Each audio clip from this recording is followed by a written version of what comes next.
Om Swastiastu, selamat pagi anak-anak. Semoga Ibu jumpai kalian semua dalam keadaan sehat walafiat. Mari kita lanjutkan materi berikutnya masih pada koordinat kartesius. Semoga anak-anak semua bisa hadir tepat waktu dan mengirimkan tugas juga tepat waktu. Selamat menyaksikan video yang Ibu kirimkan hari ini. Tujuan pembelajaran yang ingin dicapai setelah selesai nanti kalian mencermati video ini adalah 1. Menentukan koordinat posisi sebuah titik terhadap titik 0,0. 2. Menentukan koordinat posisi sebuah titik terhadap titik acuan. Yang ketiga, menentukan kedudukan garis terhadap sumbu X dan sumbu Y. Baiklah, materi selanjutnya, posisi tempat terhadap titik acuan. Nah, di sini perhatikan di sini. Dalam kehidupan sehari-hari, anak-anak mengenal tempat-tempat seperti ini: sekolah, pasar, mall, taman kota, swalayan, playground, bioskop. Nah, misalkan jika ada pertanyaan seperti ini. Pertanyaan yang pertama, posisi pasar terhadap mall. Nah, sebagai titik acuan adalah mall. Di sini mall sebagai titik acuan. Sekarang untuk mencari pasar, ingat dalam menentukan koordinat sebuah titik atau tempat sebuah titik, pertama adalah kita lihat di sumbu X dulu. Nah, anak-anak kemarin ada yang terbalik. Ke sumbu X dulu. Jika ke kanan itu dari titik acuan, dari mall, jika ke kanan itu positif, ke kiri negatif. Pada sumbu Y, jika ke atas positif, ke bawah negatif. Nah, sekarang posisi pasar terhadap mall. Sebagai titik acuan adalah mall. Nah, dari mall ini kita ke pasar. Dan di sini coba perhatikan. Ke kiri 1, 2, 3, 4. Jadi ke kiri 4 langkah. Nah, setelah sampai di sini, ke atas 1 langkah. Maka posisi pasar terhadap mall adalah 4 satuan ke kiri, 1 satuan ke atas. Maka koordinat pasar terhadap mall adalah, karena ke kiri maka sumbu X-nya negatif. Negatif 4,1. Yang kedua, koordinat swalayan atau posisi swalayan terhadap sekolah. Nah, sebagai acuan adalah sekolah. Nah, ini. Dari sekolah ini kita mencari swalayan. Ingat ke kiri apa ke kanan dulu. Nah, dari sekolah, swalayan ingat berada di kiri sekolah. 1, 2, 3. 3 satuan ke kiri. 1, 2, 3, 4, 5, 6. 6 satuan ke bawah. Maka koordinat swalayan terhadap sekolah adalah negatif 3, negatif 6. Yang ketiga, koordinat bioskop terhadap pasar. Jadi sebagai acuan adalah pasar. Ini pasar, bioskop ada di kanan pasar. Dari pasar ke kanan 1, 2, 3, 4, 5. 5 langkah ke kanan atau 5 satuan ke kanan. Nah, dari titik ini sekarang kita mencari bioskop ke bawah. 1, 2, 3, 4, 5, 6. Koordinat bioskop terhadap pasar adalah 5. Nah, 5 satuan ke kanan, 6 satuan turun, sehingga koordinat bioskop terhadap pasar adalah 5, negatif 6. Yang keempat, koordinat atau posisi playground terhadap playground. Nah, ini titik acuannya playground. Yang dicari juga playground, sehingga koordinat playground terhadap playground adalah 0,0. Yang kelima, koordinat mall terhadap taman kota. Jadi taman kota sebagai titik acuan. Taman kota mencari mall. Ingat ke kanan apa ke kiri. Ini mall ada di kuadran pertama. Jadi dari taman kota mencari mall. 1, 2, 3, 4. 4 satuan ke kanan. Nah, sekarang lihat ke atasnya. 1, 2, 3. 3 satuan ke atas. Maka koordinat mol terhadap taman kota adalah 4,3.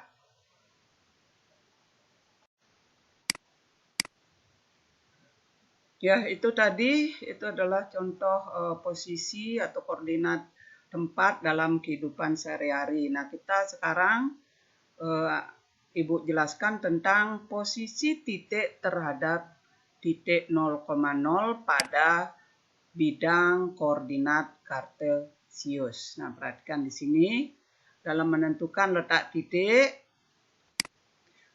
posisi titik terhadap titik 0,0.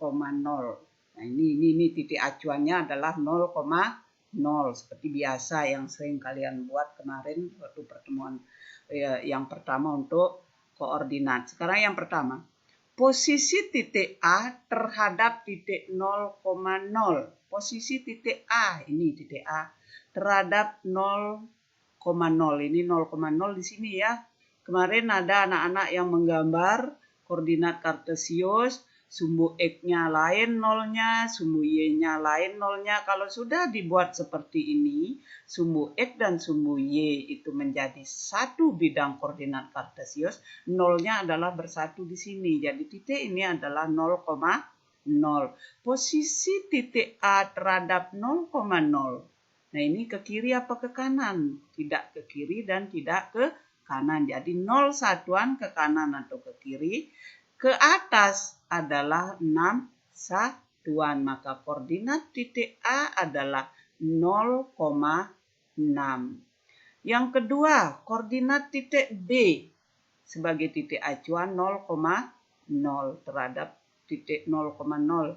Titik B ini. Nah, di sini ke kiri 3 satuan, ke atas 4 satuan. Maka koordinat titik B terhadap titik 0,0 adalah negatif 3,4. Nah, sekarang yang ketiga, posisi titik C terhadap titik 0,0. Posisi titik C terhadap 0,0. Nah, dari 0,0 mencari titik C adalah 3 satuan ke kiri. Nah, di sini sudah ketemu titik C. Tidak naik juga tidak ke bawah. Jadi 0 satuan ke atas, 0 satuan ke bawah. Sehingga koordinat titik C adalah negatif 3,0. Nah, sekarang posisi titik D terhadap titik 0,0. Titik D, ini titik D ya, terhadap 0,0. Nah, mencari titik D, ke kiri 4 satuan, ke bawah 3 satuan. Sehingga koordinat titik D ini adalah min 4, min 3. Nah, sekarang contoh lain lagi. Posisi titik E, koordinat titik E. Titik E itu apabila titik acuannya 0,0, tidak ke kiri dan tidak ke kanan. Jadi langsung turun 6 langkah. Sehingga koordinat titik E adalah 0, min 3. Koordinat titik F. Nah, dari 0,0 ke kanan 2 langkah, 2 atau 2 satuan, turun 3 satuan. Sehingga koordinat titik F adalah 2, min 3. Demikian seterusnya. Ya, yang berikutnya, posisi titik terhadap titik acuan A, B. A, B-nya itu selain 0,0. Nah, perhatikan contoh berikutnya. Posisi titik A terhadap titik H. Nah, kalau tadi pada penjelasan di awal itu adalah posisi sebuah tempat terhadap tempat yang lain. Nah, sekarang sudah ke titik. Posisi titik A terhadap titik H. Jadi sebagai acuan adalah titik H. Titik H ini adalah 2,3. Titik H sebagai acuan yaitu A-nya 2, B-nya 3. Jadi posisi titik A terhadap titik H adalah, ingat ke kiri dulu, 1, 2, 2 satuan, 3 satuan ke atas. Jadi posisi titik A atau koordinat titik A terhadap H adalah negatif 2,3. Yang kedua, posisi titik B terhadap titik G. Jadi G sebagai acuan. Posisi titik B terhadap G. G ini adalah 4,0. X-nya 4, Y-nya 0. Tidak naik, tidak turun. Posisi titik B terhadap G. Nah, di sini dari G kita mencari B adalah ke kiri. Itu 7 satuan. Ke atas 4 satuan, maka koordinat titik B terhadap titik G adalah negatif 7,4 karena naik. Sekarang yang ketiga, posisi titik C ini terhadap titik H. Posisi titik C terhadap H. Nah, dari H mencari C. Ini ke kiri, 1, 2, 3, 4, 5. 5 satuan ke kiri, 3 satuan ke bawah. Maka koordinat titik C terhadap titik H, 2,3 itu adalah, ini ke kiri tadi 5 satuan, negatif 5, negatif 3. Jadi koordinat titik C terhadap H adalah negatif 5, negatif 3. Yang keempat, posisi titik D terhadap titik F. Titik D terhadap titik F. Nah, titik F sebagai titik acuan. Jadi mencari D ke kiri 6 satuan. Nah, udah ketemu titik D di sini, tidak naik dan tidak turun, maka koordinat titik D terhadap titik F adalah negatif 6,0. Demikian seterusnya. Kita lanjutkan ke materi ketiga tentang kedudukan garis terhadap sumbu X dan sumbu Y. Namun sebelumnya, Ibu jelaskan dulu yang bagaimana namanya garis-garis saling sejajar dan garis-garis yang saling tegak lurus. Ini perhatikan contoh garis yang saling sejajar. Nah, garis ini sejajar dengan ini.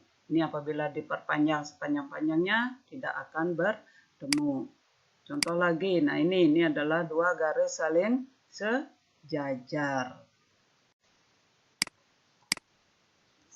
Berikutnya garis-garis saling tegak lurus. Perhatikan contoh berikut, ini ada garis mendatar, kemudian ada garis tegak. Kedua garis ini disebut saling tegak lurus jika titik potong kedua garis ini membentuk sudut siku atau sudut 90 derajat. Jadi tegak, ini garis tegak dan garis mendatar berpotongan membentuk sudut siku. Ini kedua garis ini adalah garis saling tegak lurus. Ya, sekarang perhatikan garis sejajar sumbu X. Nah, ini ada sebuah sumbu X. Ingat, yang mendatar itu adalah sumbu X.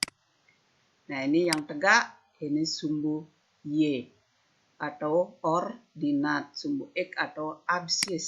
Nah, garis contoh. Sebuah garis yang sejajar sumbu X. Nah, ini garis H. Garis H itu sejajar sumbu X. Garis H sejajar sumbu X. Jadi tidak di sini aja ya. Di sini juga bisa, di bawah sumbu X juga bisa. Jadi garis yang mendatar ini sejajar sumbu X. Nah, ini garis H ini sejajar sumbu X namun tegak lurus terhadap sumbu Y. Garis H sejajar sumbu X, tegak lurus sumbu Y. Garis H sejajar sumbu X dan tegak lurus sumbu Y. Garis sejajar sumbu Y. Nah, ini sumbu X atau absis. Ini sumbu Y. garis yang sejajar sumbu Y. Nah, contohnya ini adalah garis K. Garis K sejajar sumbu Y. Di sini juga bisa ya, garis yang tegak, garis tegak itu sejajar sumbu Y. Garis K sejajar sumbu Y, tegak lurus sumbu X. Jadi kalau ada garis-garis yang tegak lurus sumbu X, itu pasti sejajar dengan sumbu Y. Ini garis K sejajar sumbu Y dan tegak lurus sumbu X. Jadi garis-garis yang sejajar sumbu Y itu tegak lurus dengan sumbu X. Tadi garis-garis yang sejajar dengan sumbu X tegak lurus dengan sumbu Y.